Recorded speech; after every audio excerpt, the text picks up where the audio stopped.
Zoom. Okay.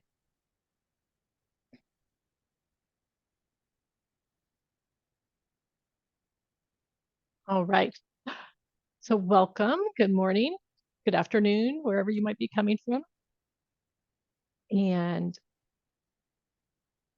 I'm glad that you're able to join me today. And I love helping people set up their intentions for the new year, not just for the new year, but for their life. And so every day is an opportunity for a new beginning.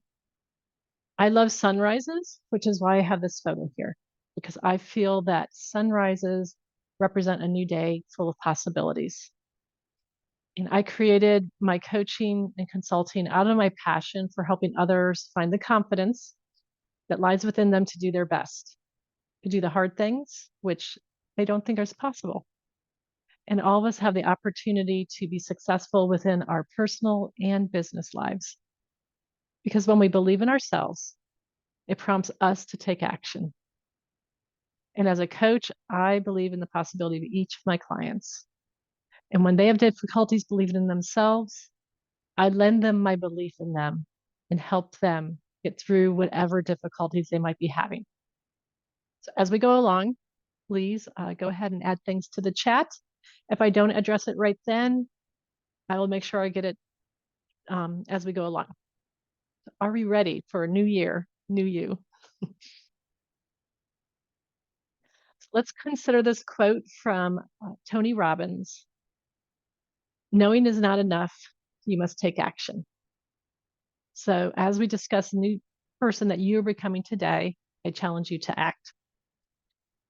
As you take notes and you hear something that you want to apply in your lives, write an A. And when you hear something that you want to change in your life, put a C next to it. When you hear something that you need to teach someone, put a T next to it. Because if you're like me, I love to read books, I love to listen to podcasts, I love to attend webinars, but it's until we actually take that knowledge and apply it and take action, that's where the magic starts. No matter what your goals are, the most important thing is to have a clear and realistic vision of what you want to achieve because nothing will happen overnight. So it's important that you have the motivation and the ability to self-motivate for those times when achieving your goals seem too much. That's why I want to introduce you to the idea of magical mindset. I sent out the sheet of paper yesterday, and we're going to talk a little bit more about it today. And a magical mindset is that self-affirming mantra to remind you how wonderful you are when you show up doing your very best. And I'm going to place it also in the chat right now. And a mantra doesn't have to be part of a religious or spiritual practice, though some people do use it in prayer, but it can also be just used to remind ourselves, to refocus ourselves, to bring us back to who we are supposed to be, who we are when we are at our best. Top athletes use it. In fact, perhaps you've seen some people, they tattoo it on their arms, somewhere on their body, their mantras. But it reminds us who we are when we're bringing our best to us.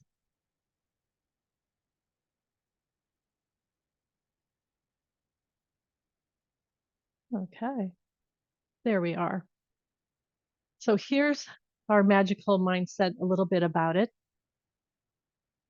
And have you had the opportunity to do it, Laura?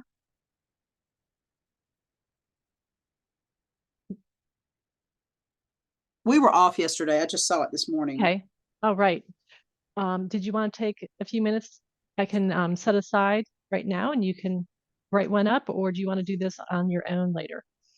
I'll do that.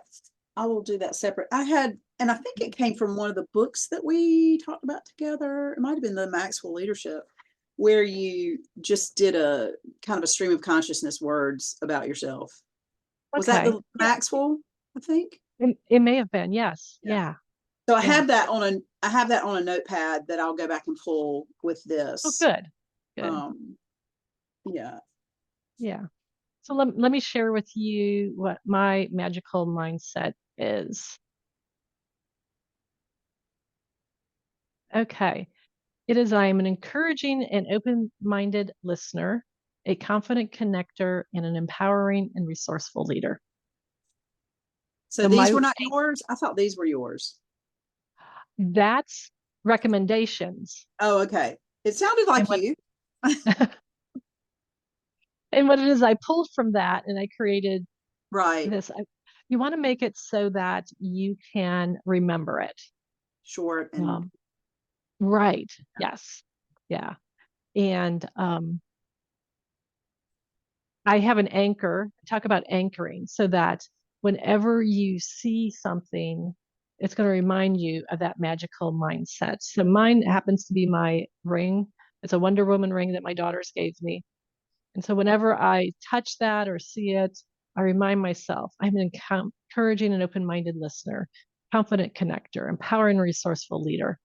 Others, they can use a pen, something tangible, so that when you see it, you're going to remind yourself, ah, that's who I am. You can also display it. I have put it on a little cardstock. I've laminated it so it's right here on my desk. You can write it on post-it notes, put it in places where it's visible as a visible reminder of who you are and a beautiful reminder of who you are at your best.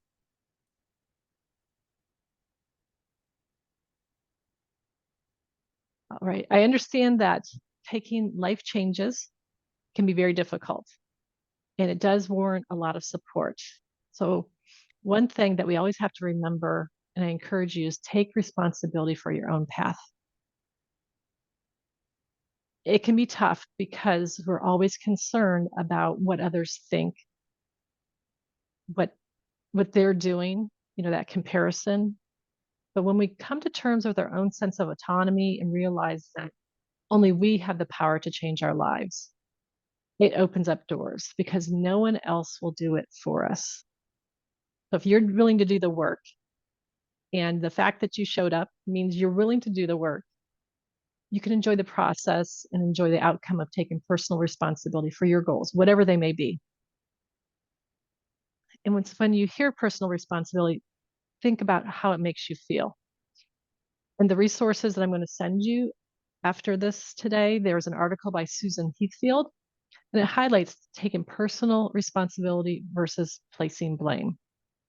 Because at the end of the day, there's only one person that we can control. One person is responsible for our success. One person is responsible for our happiness, and it is us. We are the only ones. Let's consider this quote from Marianne Williamson. She's an author and politician. Our deepest fear is that we are powerful beyond measure. It is our light, not our darkness, that frightens us. Your playing small does not serve the world. There's nothing more enlightening about shrinking so that other people won't feel insecure around you. Consider if you've ever asked yourself these questions. Who am I to be successful? Who am I to get what I want? Who am I to achieve my goals? Who am I to be proud of? I know I've said these questions at different times to myself, and nothing changes until I realize that no one is going to do it for me. You have every right to be proud of yourself, every right to strive to be the happiest, most fulfilled version of yourself, no matter what the circumstances, and nobody knows what that is for you except for you. Sure, we can be humble in what we do, but we shouldn't be playing small for anyone or anything. We should never belittle our achievements or pretend that we're less thrilled than what you are getting there because you should be excited. You should do those wins. Celebrate it, whether it be something small or something huge. So when we're talking about goal settings, it's not just allowing ourselves to accomplish those goals, but allowing yourself to enjoy the feeling of satisfaction, positivity of getting somewhere where you want to be. So one of the best strategies for creating self-discipline and obtaining our goals is to have a buddy or someone to talk about your progress. You want someone who's not going to judge. They're not going to hinder you or hold you back. They don't even have to give you advice, but they simply serve as a way for you to ascertain your goals, to emphasize it. Maybe it's an accountability partner, a coach, which is what I do within my practice. I serve the accountability as an accountability partner for my clients. When we say it out loud, whether it be telling someone, a group, whatever, when we say our intentions out loud, we turn our wish into a reality, into something that exists outside our head. It's a commitment to ourselves, to those around us. I know that when I have an idea, sometimes I hold it in because I know that if I say it and tell somebody, I'm going to have to follow through. Do it. Yes. You've been there, yes? Mm. Yeah. And I always said something along that same lines when I'm in any type of an organization, whether it be volunteer or work, and I have ideas on how to improve something, but it's either put up or shut up. But here, if we say our intentions out loud, it's going to help us have that encouragement from somebody, that accountability partner to help us move forward to our goals.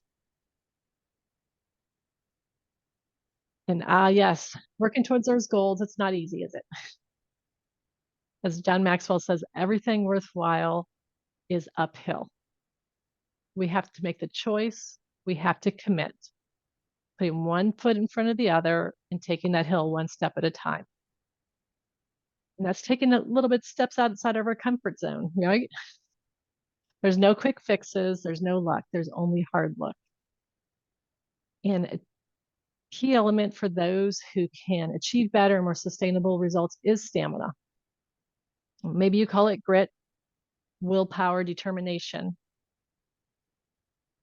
but it just takes consistency day after day, and that builds up. I was watching a little reel today on Instagram, and it was a gentleman talking about lifting. He does weightlifting. And he goes, the weight that I'm lifting today is because I put in the time back in 2020, back in 2021, 2022. And he consistently kept pushing himself. And now he can push that much more weight today because he put in those steps day by day. And when it comes to discipline and habits, a book that I love to recommend is The Power of Habit by Charles Duhigg. It's about how changing our habits may not be fast and not always easy, but with time and effort, any habit can be reshaped. In The Power of Habit, he talks about cue, routine, and reward. And I'll use the example of how I like to write notes to people, whether it be a thank you note, birthday card, just thinking of you. And I keep those notes in a drawer, in a desk, in a room. But then if I put those cards out on the end table in my living room, at the end of the day, when I've done the dishes, I'm ready to relax for the night. And sometimes that relaxing is just pulling out my phone and starting to scroll social media. If I have those note cards sitting right there on the end table next to where I sit at the couch, I'm more apt to then pick it up, write out the note, and then make that as part of a new routine. So that's what the cue is, having the note cards there. The routine is doing it before needlessly scrolling. And my reward is, yeah, my reward is when I put the address and stamp on it. So, so whatever you call it, goals require dedication and the ongoing desire to succeed. When we have a clear goal, it's easier to recall our goals. And that's when we talk a little bit about SMART goals. You heard about SMART goals? Mm-hmm. Yep. Specific, measurable, achievable, relevant, time bound. We might say that, oh, I want to lose weight, but perhaps more specifically is I want to be more healthy. And could that be more healthy? Maybe it's eating right. And how am I going to eat right? I'm going to keep a food journal. I'm going to swap out, processed foods for fresh foods. So when you go through any goals that you're doing, being smart goals, specific, measurable, achievable, relevant, time bound, we're going to be more apt to be successful.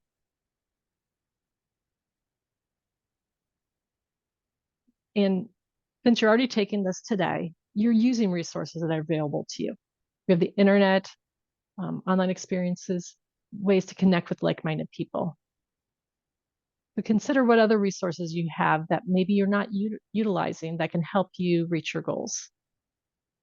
If it is health and fitness, is there a gym or fitness center that you could join? Are there apps that you could use? I use FitOn. It's a free app that has all sorts of fitness classes. Another one that I enjoy is Yoga with Adriene. She's on YouTube, the free session. Maybe it's utilizing different apps to help you keep track of things. I use an Excel spreadsheet for my whole week to plan out my whole week. So consider what you could be utilizing to help you move forward. Because when we actively seek what we want to achieve, when we apply ourselves and use the resources that we have at hand, we're going to be more successful in what we want to do. Ooh, I went crazy there, didn't I? So I like the snug after, that picture. yeah, once we get started with our goals, though, we have to be careful not to get bored because a new routine takes a while to start to sustain. And I always go back to health and fitness. It's a big part of my life. In order to keep things fresh with that, I like to grab a workout plan that's good for, say, 6 weeks. And then after 6 weeks, I find another one and it keeps me fresh. When I do my walks every day, I don't do the same walk around the neighborhood. I take different walks. It keeps me motivated and it keeps me from getting bored. And there's so many different ways within our own lives to keep everything fresh. So Dale Carnegie says people rarely succeed unless they have fun in what they're doing. Find a way to keep it fun. And when you keep it fun, you're more apt to continue on. So following on from the last one about keeping it fresh, you want to plan. So once we've set that goal, then consider 2 to 4 weeks, depending on what your goal is and how current you are to it. Those first 2 weeks, I bet you're going to be really strong, setting a good pace. You've clarified your goal, what you want to achieve, what will get you there, and what you still need to put in place. As I mentioned earlier, I have a time tracker Excel spreadsheet. It tracks every half hour of what I'm doing. Sunday night or Monday morning, I put in all my appointments and obligations for the week, and then I fill in what other things I want to do, training, networking. It's all in there. And I also have it subdivided by both my businesses, Toastmasters, and personal, so that I can make sure nothing's overlooked. So that's one visual that I use for planning. My other visual is called a Kanban board, Kanban. And that has 4 columns. One has all my ideas. The next one is what I'm taking from that idea list, putting it on to do. Third column says doing. So I've moved something from to do to that's what I'm doing. And then the fourth column, my favorite column, is done. Yes. And I use Post-it notes. They're color coded as I move them along my columns. And what's really nice is the fact that with both my business and my personal, my husband can come in and look at my Kanban board and figure out what can he do to help. And he'll just take that Post-it and follow through with it. So I set my intention at the start of each week so I know what I'm going to be doing. The other piece that I help with my planning is I do a meal plan for the whole month. That way we don't have to think about it each day what we're having that night. We don't have to make a decision. It also helps with our grocery shopping. And another thing you can do for the week is to set an intention for the week. I mentioned the magical mindset mantra, but maybe you want to have a mantra specific for that week. And a friend of mine recently gifted me a devotional book, and it is called Focus, One Word a Week, How It Can Transform Your Life. And I believe she is a North Carolina author. And so each week she has one word, she has a little bit of, writing about it, and then she has Bible verses that go along with it. So that really, is another way to help keep me focused. And words, the week word for this week is diligence. So, and it's not set to any particular calendar, so it can be picked up and utilized for anything.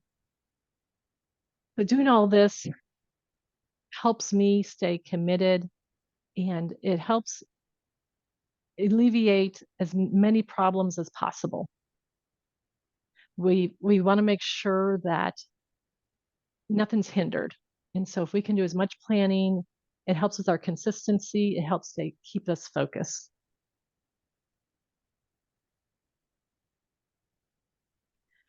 Then we have to consider week 3. We know, like I said, the first 2 weeks are going to be very strong. We're going to be really committed to what we're doing. But sometimes in that 3rd week, that's when we can start to falter a bit. Perhaps one of your tasks that you wanted to do is you wanted to add journaling. And you were so consistent those first 2 weeks. But then the 3rd week, something came up and you didn't get a chance to journal that day. So you missed a day. But then the next day, because you missed the day before, you're out of routine. But we have to push through those. Even though you've missed a day or two of whatever you were really trying to do, that's okay. Give yourself some grace and move on, because it's those hump days, those hump weeks that we need to motivate. Think about how you're feeling at that time. And when you can overcome thoughts, those negative thoughts, that's going to lessen the likelihood of failure. So as you plan your 3rd and 4th weeks, be more aware of how it's making you feel. Do you feel any differences in energy and motivation? And write that down. When I do my weekly schedules, I take a look back at the previous week to look and see what I accomplished, and then I can compare it to the next week. And when you see a shift in your mindset, make note of that and try to remember when you felt at your best and maybe when you felt at your worst and what you can do to adjust.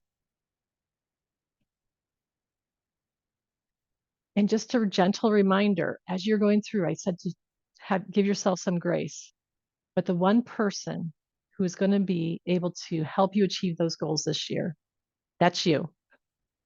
It is so quick to trick ourselves into believing that what we're doing will progress us through when actually we're leaning on the comfort of previous practices or habits. Sometimes it's easy to move back into that comfort zone. I encourage you to be aware when you find yourself slipping back. So whatever area of your life you're seeking to improve, when you're setting your weekly intentions, make sure you answer the questions honestly. Determine where you're at and where you want to go.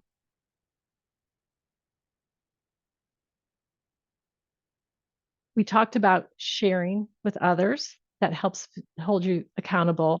I talked about planning. The other aspect is just writing down thoughts, goals, actions. Sometimes a clean sheet of paper is one of the best things to help you. It will help you clarify your ideas, your dreams, your intentions, which can make it more achievable by physically engaging you. I talk about my Kanban board where I have everything on Post-it notes. And just being able to see that helps me visualize where I can be going. It helps motivate me. And there's so many benefits to writing things down. And there's an article in the resources that I'll be sending you that will talk about the positive aspects of writing things down. So, what if you struggle? There will be times when you struggle because maybe life happens. I mean, we can all talk about when there's different things that have held us back, surprises. When that happens, just take a moment to evaluate, figure out what your pain points were. Is there something that always comes up that can be prevented? When I feel the overwhelm, I make an immediate to-do list.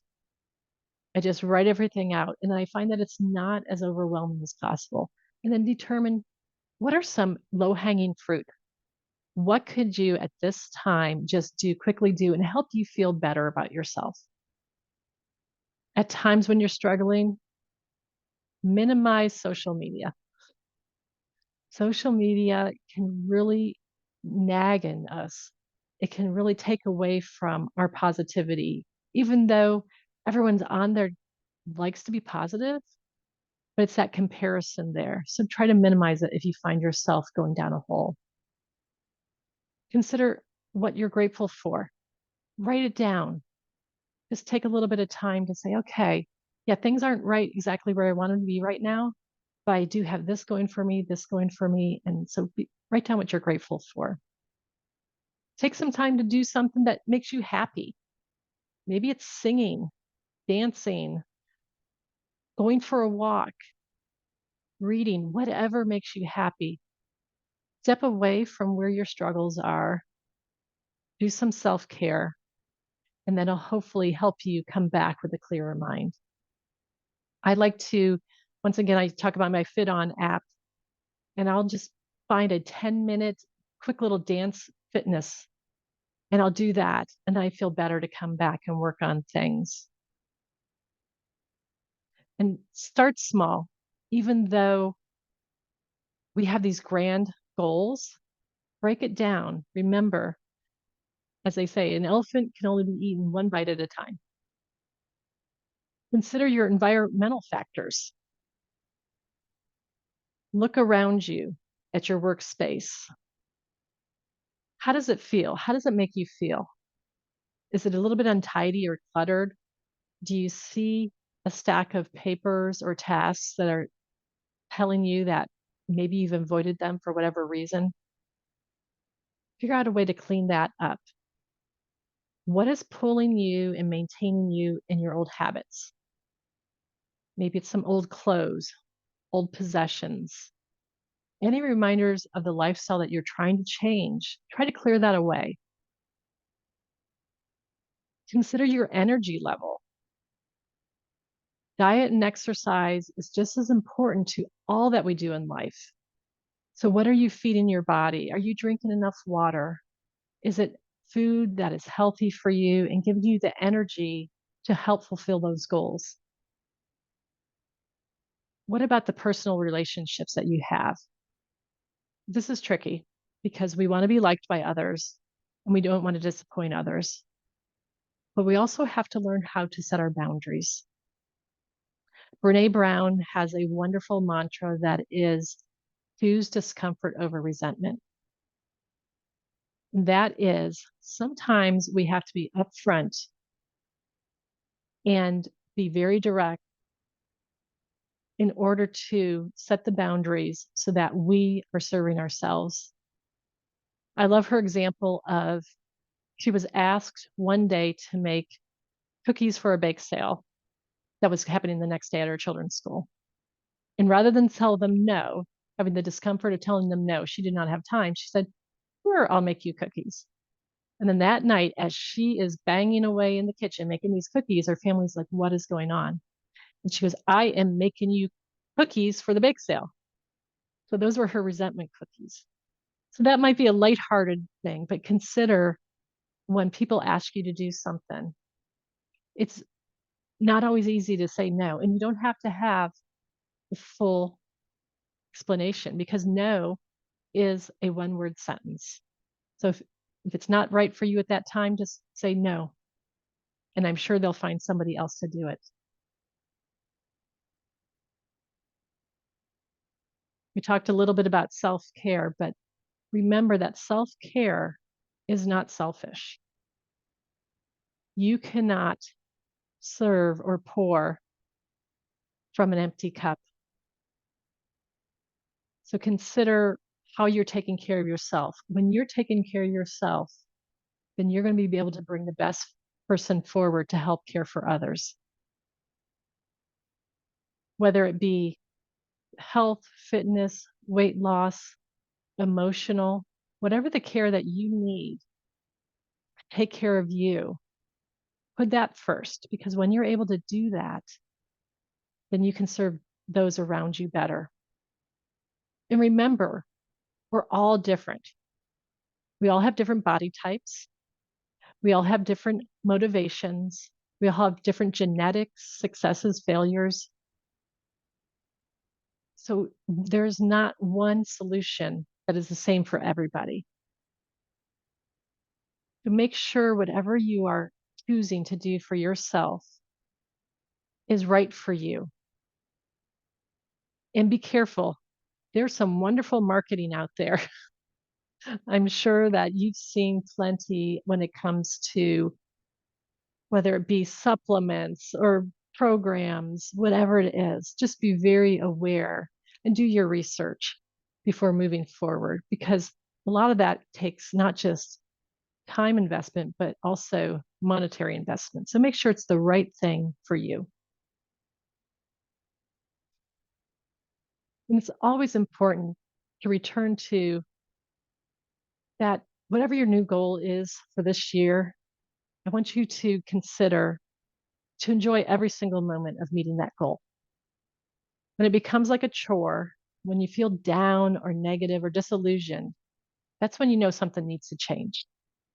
Maybe it's your attitude, your actions, your environment, your motivation for driving for it. And when this happens, return to your intentions, return to your mantra. Remember who you are at your best. What type of reassurance do you need to get back on track? Where will it come from? Once again, take that elephant into small bites, manageable steps. Our minds, our mindset is the most powerful tool in setting and achieving our goals. And I hope that you know that you have a powerful mind and you can do whatever you want.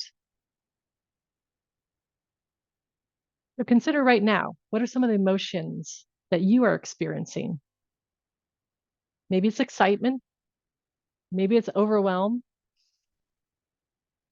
Whatever emotion you have right now as you're anticipating these new goals for you for the new year, consider taking those emotions and helping them move you forward.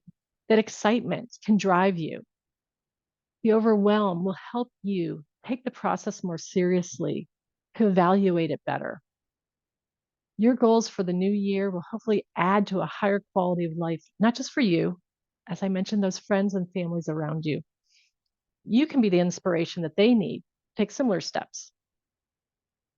And if you feel like you need support on this journey, I'm more than happy to help. I love guiding people who are ready to take their life to the next level. So thank you for taking the time to experience my class. I love sharing the topic with you, and I'm here to support. And if you want to continue this conversation, starting next week is going to be the Lantern Leadership Group Coaching Experience. It's a 10-week virtual program where we're going to explore topics such as self-discovery, accountability, balance, growth. There is a cost of $9.97, but if you do it within the next 24 hours, register, there is a savings of $250. And at this time, I really enjoyed our time together. I'm here for you. Let me know the number one takeaways you had from this experience. If you need support on the journey, I'm more than happy to help. My contact information's on the screen. I'm going to also send that same information in a follow-up email. You can see about my upcoming events. I'd love to hear your feedback.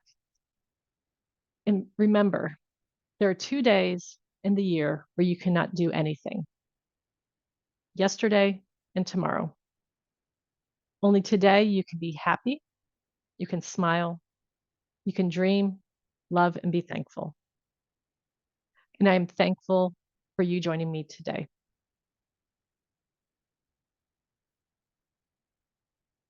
And I'm going to stop sharing and just open it up for anyone who wants to add any comments, feedback. Hello.